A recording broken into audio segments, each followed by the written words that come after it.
जय हिंद दोस्तों। सौर एकेडमी के यूट्यूब चैनल में आप सभी लोगों का एक बार फिर से स्वागत है। हमारी अग्निवीर की जीके जीएस की जो क्लासेस चल रही है उसी क्लास को हम लोग कंटिन्यू करेंगे। ये आज की हमारी 11वीं क्लास है। इससे पहले 10 क्लासेस हो चुकी हैं, तो यदि नहीं देखा है तो उन्हें भी देख लीजिए। महत्वपूर्ण क्लास है और ये परीक्षा पैटर्न के हिसाब से है। जैसे परीक्षा में प्रश्न पूछे जाएंगे उसी पैटर्न पे रखे गए हैं प्रश्न। तो चलिए क्लास को शुरू करते हैं और देखते हैं आज के प्रश्नों को। आज का जो पहला प्रश्न है, आईएसआई का फुल नाम क्या है? आईएसआई का पूरा नाम क्या है? आईएसआई एक खुफिया एजेंसी है पाकिस्तान की। इसका पूरा नाम क्या है? Inter services intelligence, international services intelligence, international space intelligence, international scientific infrastructure. तो इसका नाम क्या है? Inter service intelligence.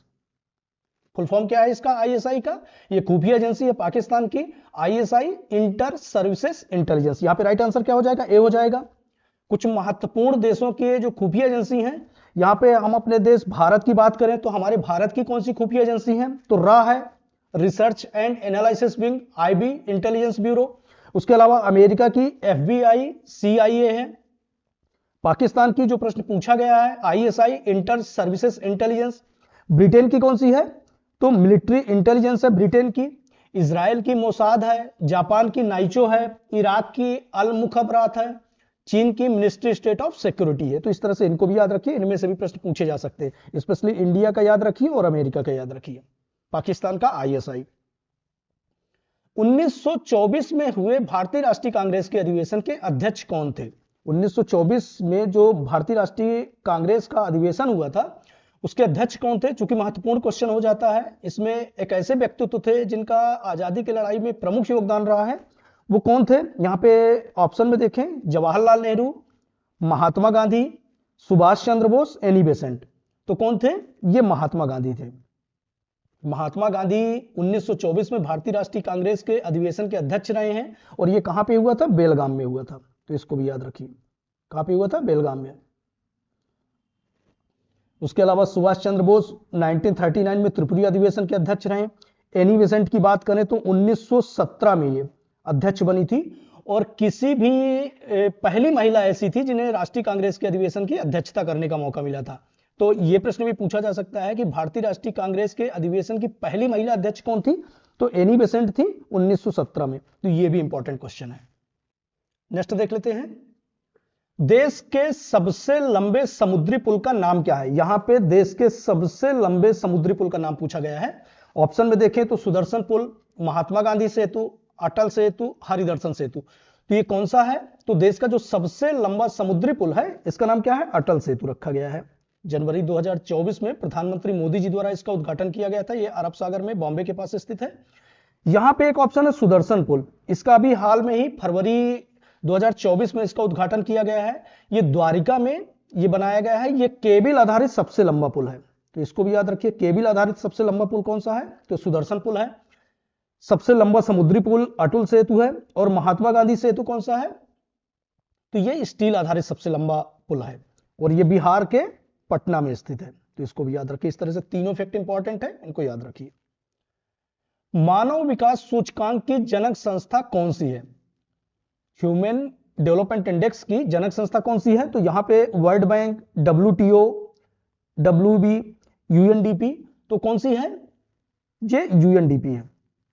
मानव विकास सूचकांक की जो जनक संस्था है UNDP है। और जो सबसे पहले मानव विकास सूचकांक को प्रस्तुत किया था तो वो कौन है? तो ये पाकिस्तानी अर्थशास्त्री महबूब उल हक और भारत के अर्थशास्त्री नोबेल पुरस्कार विजेता अमर्त्य सेन के द्वारा पहला मानव विकास सूचकांक प्रस्तुत किया गया था। तो यह भी याद रखिए। यहां पे पूछा गया जनक संस्था कौन सी है? तो यह UNDP है। कीनन क्रिकेट स्टेडियम किस शहर में स्थित है? इंपॉर्टेंट है, स्पोर्ट्स से प्रश्न बहुत सारे बनते हैं, स्टेडियम से प्रश्न है। तो यहां पे ऑप्शन में देखें कानपुर। तो कानपुर में कौन सा है? ग्रीन पार्क है। कोलकाता में कौन सा है? Eden garden. अहमदाबाद में कौन सा है? तो नरेंद्र मोदी स्टेडियम है। ये सबसे बड़ा स्टेडियम है क्षमता की दृष्टि से देखा जाए। और जमशेदपुर में कीनन क्रिकेट स्टेडियम है। तो यहां पे प्रश्न पूछा गया है तो उसका राइट आंसर क्या हो जाएगा? डी हो जाएगा। इसके अलावा जो महत्वपूर्ण स्टेडियम है, जो बार बार प्रश्न पूछे जाते हैं, किस खेल से संबंधित है और किस शहर में स्थित है, तो उनको भी देख लीजिए। नरेंद्र मोदी स्टेडियम कहां पे है? क्रिकेट से संबंधित है, अहमदाबाद में है। ईडन गार्डन कहां पे है? ये क्रिकेट से संबंधित है, कोलकाता में है। ग्रीन पार्क क्रिकेट से संबंधित है, कानपुर में है। राजीव गांधी अंतरराष्ट्रीय स्टेडियम ये हैदराबाद में है। वानखेड़े स्टेडियम मुंबई में है। भारत रत्न श्री अटल बिहारी वाजपेयी का इकाना क्रिकेट स्टेडियम ये लखनऊ में है। एम.ए. चिदम्बरम स्टेडियम चेन्नई में है। नेशनल स्टेडियम दिल्ली मुंबई में है, हॉकी से संबंधित है। अंबेडकर स्टेडियम कहां पे है? तो ये दिल्ली में है और फुटबॉल से संबंधित है। और बारामती स्टेडियम ये कटक में है, किससे संबंधित है? फुटबॉल और क्रिकेट से संबंधित है। तो ये सारे के सारे महत्वपूर्ण हैं, इनमें से कोई भी पूछा जा सकता है। तो अगला प्रश्न देख लेते हैं, ये भी स्पोर्ट्स से जुड़ा हुआ है। बास्केटबॉल में खिलाड़ियों की संख्या कितनी होती है? यहां पे खिलाड़ियों की संख्या पूछी गई है, बास्केटबॉल में कितनी होती है? तो ये 5 होती है। बास्केटबॉल में खिलाड़ियों की संख्या कितनी होती है? 5 होती है। 6 किस में होती है? किस खेल में? तो वॉलीबॉल में होती है। वॉलीबॉल में कितनी होती है? 6। 9 किस में होते हैं? खो खो में। और 11 किस में होते हैं? जो बड़े ग्राउंड हैं, जैसे क्रिकेट हो गया, फुटबॉल हो गया, हॉकी हो गया, तो इनमें कितनी होती है? 11 संख्या होती है। यहाँ पे कुछ खेल और खिलाड़ियों की संख्या दी गई है। तो क्रिकेट, फुटबॉल, हॉकी में 11 खिलाड़ी होते हैं। बेसबॉल और खो खो में कितने होते हैं? 9। वॉलीबॉल, आइस हॉकी में 6। बास्केटबॉल में 5। रग्बी फुटबॉल में कितने होते हैं? 15। वाटर पोलो कबड्डी में 7। पोलो में 4 और बेसबॉल में 9। तो इस तरह से इन सारे के सारे खिलाड़ियों की संख्या और खेल से संबंधित इनको याद रखिए। भारतीय मुद्रा के नोट कहां मुद्रित किए गए हैं? भारतीय मुद्रा के जो नोट हैं वो कहां मुद्रित किए जाते हैं? तो यहां पे देखें, नई दिल्ली, आगरा, नासिक, मुंबई। तो ये कहां पे? ये नासिक में मुद्रित किए जाते हैं। कहां पे मुद्रित किए जाते हैं? नासिक में। विश्व का सबसे बड़ा संविधान किस देश का है? विश्व का सबसे बड़ा संविधान किस देश का है? यह प्रश्न दूसरे टाइप से भी पूछा जा सकता है। विश्व का सबसे बड़ा लिखित संविधान किस देश का है? दोनों ही प्रश्न एक है। तो यह सबसे बड़ा संविधान किस देश का है? भारत का है। इसका जो मूल संविधान है उसमें 395 अनुच्छेद, आर्टिकल कितने थे? 395। भाग कितने थे? 12। और अनुसूचियां कितनी थी? 8। जो मूल संविधान था। अभी वर्तमान में 12 अनुसूचियां हो गई हैं। आर्टिकल तो 450 से ऊपर हो गए हैं। भाग 12 और 12 अनुसूचियां हो गई हैं। विश्व का सबसे बड़ा लिखित संविधान है। इसकी जो पहली बैठक हुई थी 9 दिसंबर 1946 को हुई थी, जिसमें डॉक्टर सच्चिदानंद सिन्हा को अस्थायी अध्यक्ष बनाया गया था। 11 दिसंबर 1946 को नेक्स्ट बैठक में डॉक्टर राजेंद्र प्रसाद को स्थायी अध्यक्ष बना दिया गया था। तो यह भी याद रखिए। इसको बनने में 2 वर्ष 11 महीने और 18 दिन। तो इस फैक्ट को भी याद रखिए। कितना टाइम लगा था? 2 वर्ष 11 महीने और 18 दिन का समय लगा था, जो विश्व का सबसे बड़ा लिखित संविधान है। कर्क रेखा भारत के कितने राज्यों से होकर गुजरती है? कर्क रेखा भारत के कितने राज्यों से होकर गुजरती है? 5, 6, 7, 8। तो कितने राज्यों से? ये 8 राज्यों से होकर गुजरती है। 23.5 डिग्री जो उत्तरी अक्षांश है, 23.5 डिग्री उत्तरी अक्षांश को क्या बोला जाता है? कर्क रेखा। और ये भारत को लगभग 2 बराबर भागों में बांटती है। और ये भारत के गुजरात, राजस्थान, मध्य प्रदेश, छत्तीसगढ़, झारखंड, पश्चिम बंगाल, त्रिपुरा और मिजोरम से, इस तरह से 8 राज्यों से निकलती है। कितने राज्यों से? 8 राज्यों से निकलती है। तो यहां पे राइट आंसर क्या हो जाएगा? 8 हो जाएगा, डी हो जाएगा। संविधान सभा के संवैधानिक सलाहकार कौन थे? प्रश्न में क्या पूछा गया है? संविधान सभा के संवैधानिक सलाहकार, कॉन्स्टिट्यूशनल असेंबली के एडवाइजर कौन थे? तो ये थे बी.एन. राव। कंफ्यूज नहीं होना, भीमराव अंबेडकर में कंफ्यूज नहीं होता। इसके जो संवैधानिक सलाहकार थे वो कौन थे? बी.एन. राव थे। भारत की सबसे लंबी सीमा किस पड़ोसी देश के साथ लगती है? भारत की जो सबसे लंबी सीमा है वो किस पड़ोसी देश के साथ लगती है? तो ये बांग्लादेश के साथ। जो सबसे लंबी दूरी है किसके साथ टच होती है? बांग्लादेश के साथ। फिर दूसरे नंबर पे, पहले नंबर पर बांग्लादेश, दूसरे नंबर पे पाकिस्तान, तीसरे नंबर पर चीन, चौथे नंबर पर नेपाल। तो इस तरह से याद रखिए। तो सबसे जो लंबी सीमा रेखा है वो किसके साथ टच होती है? वो बांग्लादेश के साथ। यहां पे राइट आंसर क्या हो जाएगा? बी हो जाएगा। मनुष्य ने सर्वप्रथम किस धातु का प्रयोग किया था? मनुष्य ने सर्वप्रथम किस धातु का प्रयोग किया था? तो ये तांबा का प्रयोग किया था। हड़प्पा कालीन ही इसकी खोज हो गई थी। तो सर्वप्रथम किस धातु का प्रयोग हुआ था? ये कॉपर का हुआ था, तांबा का। मोहिनी अट्टम में से किस राज्य का प्रसिद्ध नृत्य है? जो मोहिनी अट्टम नृत्य है शास्त्रीय नृत्य है, ये किस राज्य का प्रसिद्ध नृत्य है? तो किस राज्य का? ये केरल का प्रसिद्ध नृत्य है। मोहिनीअट्टम किस राज्य का है? केरल का। तमिलनाडु का कौन सा है? तो तमिलनाडु का भारतनाट्यम है। तो इस तरह से इनको भी याद रखिए। यहाँ पे कुछ महत्वपूर्ण शास्त्रीय नृत्य, भारतनाट्यम किससे संबंधित है? तमिलनाडु से। मोहिनीअट्टम और कथकली केरल से। कथक किससे संबंधित है? तो उत्तर प्रदेश से। कुचिपुड़ी किससे संबंधित है? आंध्र प्रदेश से। मणिपुरी मणिपुर से। तो इस तरह से ये जितने भी शास्त्रीय नृत्य है और संबंधित राज्य है इनको देख लीजिए। नेक्स्ट देख लेते हैं, चिपको आंदोलन मूल रूप से किसके विरुद्ध था? जो चिपको आंदोलन था ये 1973 में शुरू हुआ था और ये किसके विरुद्ध था? तो जल प्रदूषण के, वन कटाई के, ध्वनि प्रदूषण के, सांस्कृतिक प्रदूषण के। तो किससे संबंधित था? तो ये वन कटाई से संबंधित था। इसके प्रणेता कौन थे? तो सुंदरलाल बहुगुणा थे इसके प्रणेता। और इसमें किसान जो थे, जो इस आंदोलन के में लोग शामिल थे, ये पेड़ों से लपट गए थे और वन कटाई के विरुद्ध इन्होंने आंदोलन लगाया था। तो इसकी यहां पे राइट आंसर क्या हो जाएगा? वन कटाई। यूनेस्को द्वारा घोषित भारत के विरासत स्थल में कौन महाराष्ट्र में नहीं स्थित है? यहां पे देखिएगा, महाराष्ट्र में नहीं स्थित पूछा गया है। तो यहां पे देखें, एलोरा की गुफाएं ये महाराष्ट्र में स्थित है, ये गलत हो जाएगा। अजंता की गुफाएं ये भी महाराष्ट्र में स्थित है। एलिफेंटा की गुफाएं ये भी महाराष्ट्र में स्थित है। तो ये तीनों ऑप्शन तो नहीं हो सकते हैं क्योंकि तीनों ही महाराष्ट्र में स्थित है। चौथा ऑप्शन डी, भीमबेटका गुफाएं, ये कहां पे है? मध्य प्रदेश में है। तो यहां पे राइट आंसर क्या हो जाएगा? डी हो जाएगा। ये सभी यूनेस्को द्वारा विश्व विरासत स्थल है। तो इसको याद रखिए। इंपॉर्टेंट जो विश्व विरासत स्थल है और संबंधित राज्य हैं उनको भी देख लीजिए, महत्वपूर्ण है, इनमें से भी प्रश्न पूछे जा सकते हैं। एलोरा, अजंता, एलिफेंटा की गुफाएं, शिवाजी टर्मिनल, ये किससे है? महाराष्ट्र से संबंधित है। सांची का स्तूप, खजुराहो का मंदिर, भीमबेटका की गुफाएं कहां पे है? मध्य प्रदेश में। कोणार्क का सूर्य मंदिर कहां पे स्थित है? तो ये उड़ीसा में है। काजीरंगा राष्ट्रीय उद्यान, मानस वन्य जीव अभ्यारण्य कहां पे है? आसाम में है। कुतुब मीनार, लाल किला, हुमायूं का मकबरा, ये सब दिल्ली में है। ताजमहल, आगरा का किला, फतेहपुर सीकरी कहां पे है? उत्तर प्रदेश में। सुंदरबन राष्ट्रीय उद्यान कहां पे है? पश्चिम बंगाल में। कंचनजंगा राष्ट्रीय उद्यान कहां पे है? सिक्किम में। और नालंदा महाविहार कहां पे है? तो बिहार में है। तो इस तरह से ये सारे के सारे विश्व विरासत स्थल है और संबंधित राज्य है, तो इनको देख लीजिए। यहां से हमारे जीके के प्रश्न समाप्त होते हैं। अब साइंस के प्रश्नों पर चर्चा करते हैं। आज का जो पहला प्रश्न है साइंस का, स्थिर दाब पर गैस का आयतन परम ताप के समानुपाती होता है, यह कौन सा नियम कहलाता है? स्थिर दाब पर, एब्सोल्यूट टेम्परेचर पर गैस का आयतन परम ताप के समानुपाती होता है। तो ये कौन सा नियम कहलाता है? यहां पे ऑप्शन में देखिए, चार्ल्स का नियम, बायल्स का नियम, ग्राहम का नियम, गैलियोसेक का नियम। तो ये चार्ल्स का नियम कहता है। चार्ल्स का नियम क्या कहता है कि स्थिर दाब पर किसी गैस का आयतन उसके परम ताप के समानुपाती होता है, V प्रोपोर्शनल टू T। ये किससे संबंधित है? चार्ल्स का नियम कहता है। तो यहां पे राइट आंसर क्या हो जाएगा? चार्ल्स का नियम।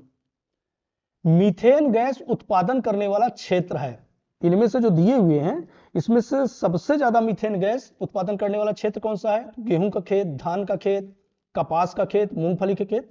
तो ये धान का खेत है। धान का खेत है जो मीथेन गैस का उत्पादन करने वाला सबसे बड़ा क्षेत्र होता है। तो यहां पर राइट आंसर क्या हो जाएगा? बी हो जाएगा। कोशिका में प्रोटीन संश्लेषण कहां होता है? प्रश्न में क्या पूछा गया है? कोशिका में प्रोटीन संश्लेषण कहां पे होता है?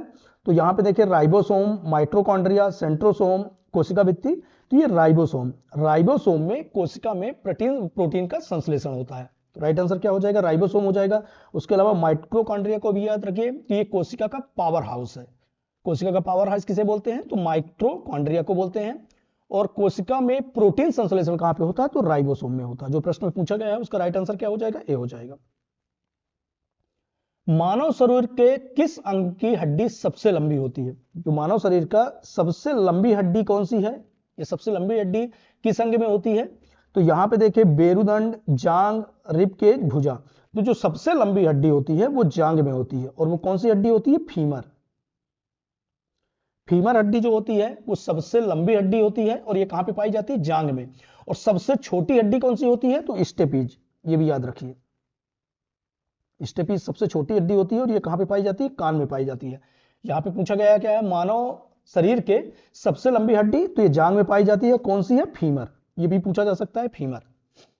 यहाँ पे कुछ महत्वपूर्ण जो मानव शरीर से संबंधित है जो प्रश्न बन सकते हैं। अस्थियों की संख्या कितनी होती है? 206 है। सबसे छोटी अस्थि, सबसे छोटी हड्डी कौन सी है? स्टेपीज, जो कान में होती है। सबसे बड़ी अस्थि कौन सी होती है? फीमर, जो पूछा गया है, जंघा में होती है। सबसे बड़ी ग्रंथि यकृत। शरीर का सबसे कठोर भाग दांत का इनेमल। शरीर का सामान्य ताप 98.4 डिग्री फ़ारेनहाइट और 37 डिग्री सेंटीग्रेड। शरीर की सबसे अंतःस्रावी ग्रंथि कौन सी होती है? तो ये थायराइड होती है। और सबसे बड़ी कोशिका कौन सी होती है? तो ये न्यूरॉन तंत्रिका कोशिका होती है। तो इस तरह से इन सारे फैक्टों को याद रखिए, इनमें से कोई भी पूछा जा सकता है। मानव शरीर में रुधिर बैंक का काम कौन करता है? मानव शरीर में रुधिर बैंक का काम कौन करता है? तो फेफड़ा, जिगर, दिल, प्लीहा। कौन करता है? प्लीहा करता है। प्लीहा की जो कोशिकाएं होती है, उसकी जो नलिका होती हैं, ये जरूरत के हिसाब से सिकुड़ती और फैलती हैं, और इसीलिए इसे क्या बोला जाता है? मानव शरीर में रुधिर बैंक के रूप में ये काम करती है। तो यहां पे राइट आंसर क्या हो जाएगा? प्लीहा हो जाएगा, स्प्लीन। कोशिका का रसोई घर, किचन ऑफ सेल, किसे कहा जाता है? कोशिका का रसोई घर। कोशिका का रसोई घर किसे कहा जाता है? यहां पे देखें, ल्यूकोप्लास्ट, क्लोरोप्लास्ट, कोमोप्लास्ट, रिक्तिका। तो जो कोशिका का रसोई घर होता है, ये क्लोरोप्लास्ट कहलाता है। क्लोरोप्लास्ट को क्या बोला जाता है? हरित लवक भी बोला जाता है। हरित लवक सूर्य का प्रकाश, जल और कार्बन डाइऑक्साइड की उपस्थिति में ये क्या करता है? पौधों का भोजन को संश्लेषित करता है। तो यहां पे राइट आंसर क्या हो जाएगा? क्लोरोप्लास्ट। यदि ऑप्शन में हरित लवक रहता है तो ये भी सही है। कोशिका का कोशिका का रसोई घर किसे कहा जाता है? तो ये क्लोरोप्लास्ट या हरित लवक को कहा जाता है। बैरोमीटर का पाठ्यांक तेजी से गिरना निम्न में से किसका संकेत है? यदि बैरोमीटर का पाठ्यांक तेजी से गिर रहा है तो ये किस चीज का संकेत करता है? यहां पे देखें, चक्रवाती मौसम, साफ मौसम, तूफानी मौसम, वर्षा की संभावना। तो ये तूफानी मौसम की ओर इंडिकेट करता है। बैरोमीटर का जो पाठ्यांक यदि तेजी से गिर रहा है तो ये तूफानी मौसम को संकेत करता है। और एक प्रश्न ये भी पूछा जा सकता है कि बैरोमीटर का इस्तेमाल क्या होता है? तो ये वायुमंडलीय दाब को मापने में इस्तेमाल होता है। तो इस तरह से ये फैक्ट भी याद रखिए। न्यूटन मीटर का मात्रक है। न्यूटन मीटर का मात्रक क्या होता है? तो यहां पे देखें, बल, शक्ति, ऊर्जा, गति। तो न्यूटन मीटर का मात्रक क्या है? ऊर्जा। ऊर्जा जो होता है, ऊर्जा का मात्रक क्या है? Newton metre. बल का मात्रक क्या होता है? न्यूटन। शक्ति का मात्रक क्या होता है? जूल। तो इस तरह से इनको भी याद रखिए। और न्यूटन मीटर किसका मात्रक है? तो ये ऊर्जा का। थोड़ा सा तबीयत खराब है। सूर्य का प्रकाश हमारे पास लगभग कितने समय में पहुंचता है? प्रश्न पूछा गया है। सूर्य का प्रकाश हमारे पृथ्वी पर कितने समय में पहुंचता है? तो सूर्य का प्रकाश जो पहुंचता है 8 मिनट 16 सेकंड में पहुंचता है। यहां पे राइट आंसर क्या हो जाएगा? 8 minute 16 second, approximate 8 minute right answer हो जाएगा। ये भी याद रखिए। इसके अलावा एक फैक्ट और याद रखिए, सूर्य का जो आकार होता है वो पृथ्वी से कितना गुना होता है? 109 गुना होता है। सूर्य का जो आकार है पृथ्वी से 109 गुना है। सूर्य का जो घनत्व है वो पृथ्वी से 1/4 गुना है। 1/4 भाग है पृथ्वी के घनत्व का सूर्य। तो ये फैक्ट भी याद रखिए। उसके अलावा सूर्य में जो संगठन होता है उसमें 71% क्या होता है? हाइड्रोजन होता है, और 25% समथिंग क्या होता है? हीलियम होता है। और सूर्य की ऊर्जा का जो सबसे बड़ा स्रोत है यह वो कौन सा है? नाभिकीय संलयन द्वारा सूर्य को ऊर्जा मिलती है। जो प्रकाश और ऊर्जा होती है, जो टेम्परेचर होता है, वो किसके द्वारा? नाभिकीय संलयन द्वारा प्राप्त होता है। इस तरह से इन सारे फैक्टों को याद रखिए। एक अंतरिक्ष यात्री को अंतरिक्ष में आकाश कैसा दिखाई देता है? एक अंतरिक्ष यात्री में अंतरिक्ष में आकाश कैसा दिखाई देता है? तो बैगनी, लाल, नीला, काला। तो कैसा दिखाई देता है? ये ब्लैक, काला दिखाई देता है। अंतरिक्ष यात्री जब आकाश में जाते हैं, स्पेस में, तो उन्हें आकाश कैसा दिखाई देता है? काले रंग का दिखाई देता है। और उसका कारण क्या है काले रंग का दिखाई देने का? क्यों? आकाश में वायुमंडल नहीं है, वहां पे प्रकीर्णन नहीं हो पाता प्रकाश का, और यही कारण है कि वो काला दिखाई देता है। जबकि पृथ्वी से देखने पर आकाश कैसा दिखाई देता है? तो नीला दिखाई देता है। तो यहां पे राइट आंसर क्या हो जाएगा? काला हो जाएगा। दही का खट्टापन निम्नलिखित में से किसके कारण होता है? सभी जानते हैं कि दूध से दही बनता है, दूध का किण्वन होकर दही का निर्माण होता है।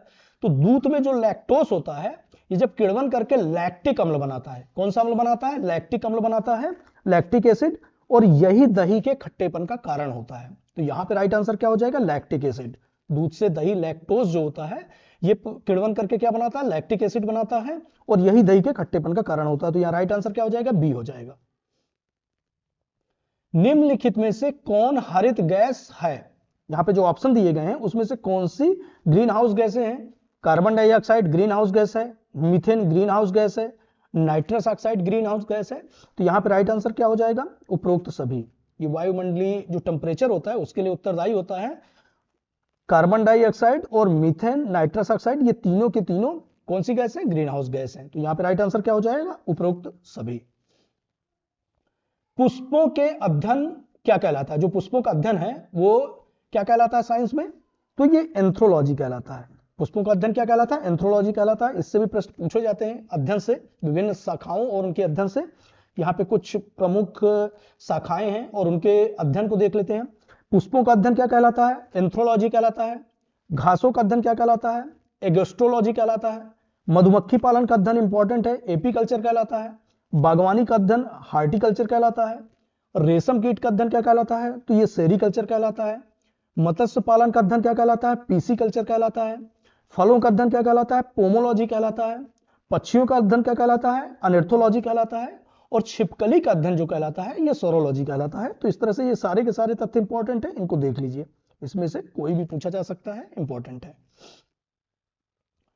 कोशिका की आत्महत्या की थैली कहलाता है सुसाइड बैग। जो सेल्फ सुसाइड बैग है उसे आत्महत्या की थैली क्या कहलाता है? तो यहां पे देखें, लाइसोसोम, राइबोसोम, माइट्रोकॉन्ड्रिया और गाल्जी का है। तो कोशिका की जो आत्महत्या की थैली क्या कहलाता है? ये लाइसोसोम कहलाता है। लाइसोसोम क्या कहलाता है? कोशिका की आत्महत्या की थैली। माइट्रोकॉन्ड्रिया क्या कहलाता है? कोशिका का पावर हाउस। ये याद रखिए, कोशिका का पावर हाउस इंपॉर्टेंट है, कोशिका का पावर हाउस। और राइबोसोम क्या करता है? तो ये प्रोटीन के संश्लेषण के लिए उत्तरदायी होता है। तो इस तरह से तीनों फैक्ट याद रखिए, कोशिका के आत्महत्या की थैली लाइसोसोम, राइबोसोम क्या है? ये प्रोटीन के संश्लेषण के लिए है, और कोशिका का पावर हाउस क्या कहलाता है? माइटोकॉन्ड्रिया कहलाता है। तो इस तरह से आज के हमारे साइंस और जीके के दोनों के प्रश्न हुए। चैनल पर नए हैं तो सब्सक्राइब कर लीजिए। यदि किसी भी प्रकार की क्यूरी है, कोई क्वेश्चन से संबंधित या कुछ एक्स्ट्रा क्लासेस की डिमांड है, तो आप उस पर कमेंट बॉक्स में कमेंट कर दीजिए। मिलते हैं इसी तरह की क्लासेस के साथ नेक्स्ट सेशन में। थैंक यू, धन्यवाद, जय हिंद।